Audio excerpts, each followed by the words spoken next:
Wisdom uninvested in labor is wasted. How do you turn nothing into something? Here's how you start. There's 3 steps to it. Number 1, imagination. So imagination starts to change everything. Now, imagination is not tangible, but it is almost real. It's not real, but it's almost real. But it's hard to say that imagination is nothing. But it's nothing in terms of tangible. It's not tangible yet. And you always have to say yet. Imagination is not tangible yet. But it is the beginning of turning nothing into something. It's the beginning of turning nothing into reality, imagination. So the hotel I'm staying in next door was once in someone's imagination.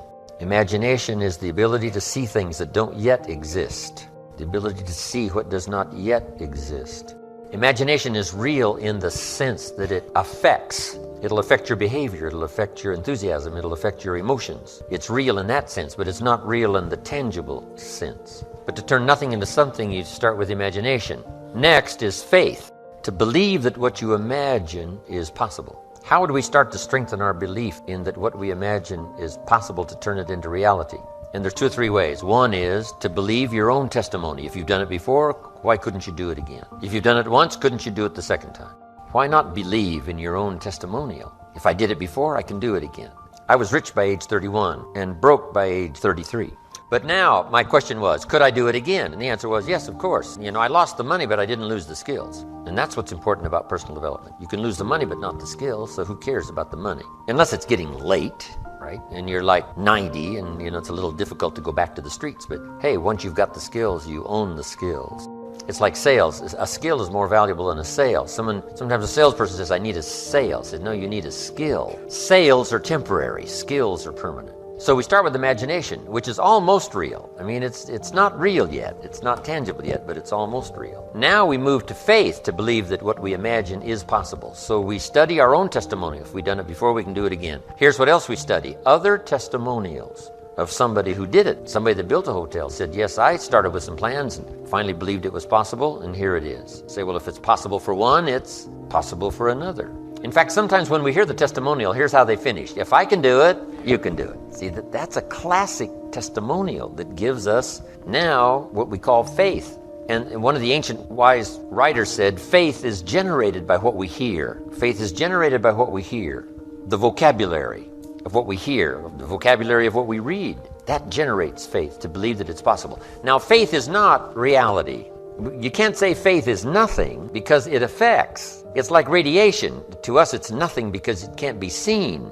But radiation is so powerful it can kill you, right? You can't see it, but it has an incredible effect. And that's true of faith. Faith can't be seen, right? With the natural eye, it can't be seen, but it has an incredible effect on your attitude, on your behavior, on your disciplines, on your work for the day, and all the rest. So faith is tangible in that sense that it affects the emotions, it affects the drive. But we still don't have a hotel. Even though the imagination is very powerful, and even though faith is very real, we still don't have a hotel. Because faith is not a hotel. Now, it's almost. It is so close. Here's what one writer described faith. Faith is a substance of hope.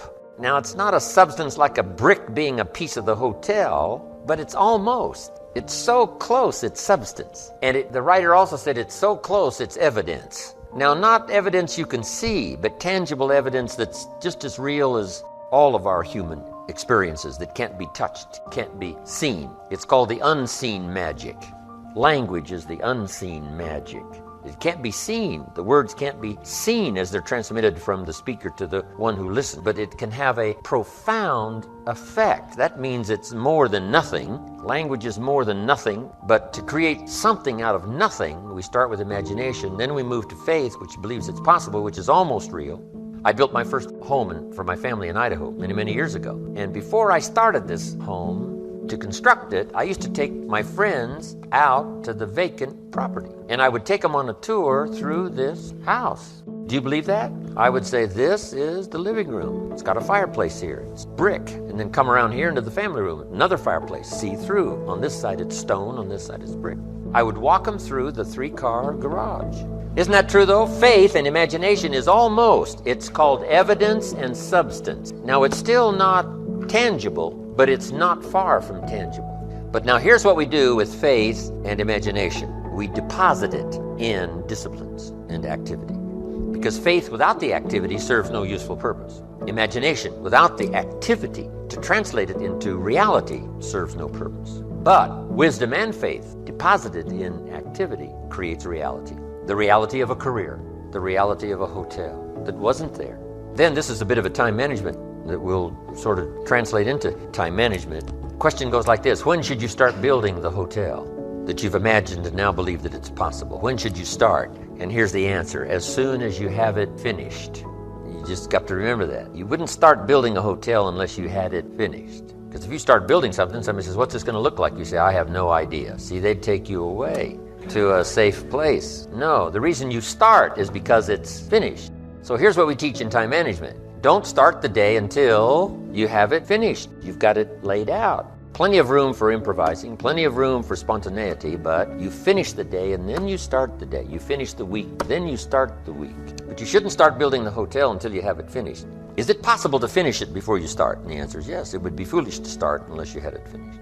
Unique things to remember. Now, here's what now turns wisdom and faith into reality, and that's activity, muscle. The labor, the work. Some people go for affirmations, but see that I do believe in affirmations, but here's the key on affirmations, and that is to affirm the truth. Affirm the truth. If you're broke, best thing to affirm is, I am broke. You put that up on the refrigerator where you can see it every day. It'll drive you to sign up for a class to learn a skill so that this doesn't happen anymore. Now, if that doesn't do it, reaffirm and put this up there. I'm 40 and broke. That's a lot more alarming. And if that doesn't work, put this up there. I live in America and I'm 40 and I'm broke. Something is wrong. Not with the country now. You don't have to build a raft. You don't have to build a raft and go to another country. Something might be wrong with your philosophy, your policy, your plan, and your strategy. So, affirm, yes, but always affirm the truth. Here's what the old prophet said. The truth will set you free. Truth, to correct old errors in judgment. That's the freedom of the truth. Because if you don't speak the truth, then you're likely not to correct the errors in judgment. If something's wrong, but you say, hey, it's fine, it's fine, it's fine, how are you going to correct the errors in judgment that made it wrong? See, you can't say it's fine, it's fine, it's fine, and finally it turns out to be fine. Say, no. The only way to go from wrong to fine is not by affirmation. The way to go from wrong to fine is to figure out where the errors in judgment were by speaking the truth. Something's wrong here, finding out what's wrong, making the changes. Now it can go from wrong to fine. Here's a good phrase. Affirmation without discipline is the beginning of delusion. Now, here's what else the truth does. First, it sets you free to correct old errors in judgment. Here's what else it does. Helps you to set up new, easy disciplines, to turn wrong into right, to turn lack into prosperity, to turn skepticism into faith. Now, let me give you the secret now to creating a hotel. The final secret is discipline. But in order to turn wrong into right, we must speak the truth, because only the truth will set you free. Free to correct an error in judgment. Because here's the formula for failure and here's the formula for success. The formula for failure, number one, a few errors in judgment repeated every day. We call that the formula for failure. A few errors in judgment repeated every day. Now, why would you repeat an error in judgment the second day? Reason, failure doesn't occur at the end of the first day. If it did, it would be helpful, because then you wouldn't do that anymore. But errors in judgment are so subtle because they don't usually show their results until for a while. But a few errors in judgment repeated every day, every day, every day, and sure enough, you're way off course. Now, here's all you got to do to turn that around. A few simple disciplines practiced every day, a few simple disciplines practiced every day starts to create success. Not at the end of the first day. The first day is the end of a new beginning, the first day. That you've started a new track, that you've started a new direction. So we must all speak the truth. So affirm the truth. Yes, affirm God is good. Yes, affirm life is full of possibility. Yes, affirm all the truthful possibility. But you don't need to try to trick yourself into saying something is okay when it isn't okay. Some people say every day in every way I'm getting better and better. And if that's not true, see, that we call that delusion. If it's not true. If it is true, then it's wonderful. It's fabulous. We should celebrate. But if it's not true, every day in every way I'm getting better and better. See, if that's not true, then it is an affirmation that's destructive. So just affirm the truth. The truth is I lack some skills to multiply my income by 10, which I wish to do in the future. I need to learn the skills. Affirm that you don't have the skills, so that it'll drive you to get the skills because you want to multiply your income by 10. Yes, it is true. All things are possible to the believer. It is true. Errors in judgment lead to devastation. We don't just need the truth. We need the whole truth and nothing but the truth. Here's what we don't need. Delusion. You don't need delusion in order to try to make something out of nothing. All you need is this simple little formula to imagine, because imagination is so powerful. It's the beginning of creating all things that we see. Then faith to believe it's possible. It says what? With faith, everything's possible. Without faith, nothing is possible.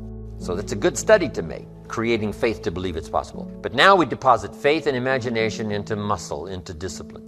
Michelangelo was a genius, but it wasn't his genius that created this famous sculpture. But his genius was so strong and he believed in it so thoroughly that he picked up the chisel and the hammer. And it was the muscle and the chisel and the hammer that created the sculpture. And without the discipline, there would be no sculpture.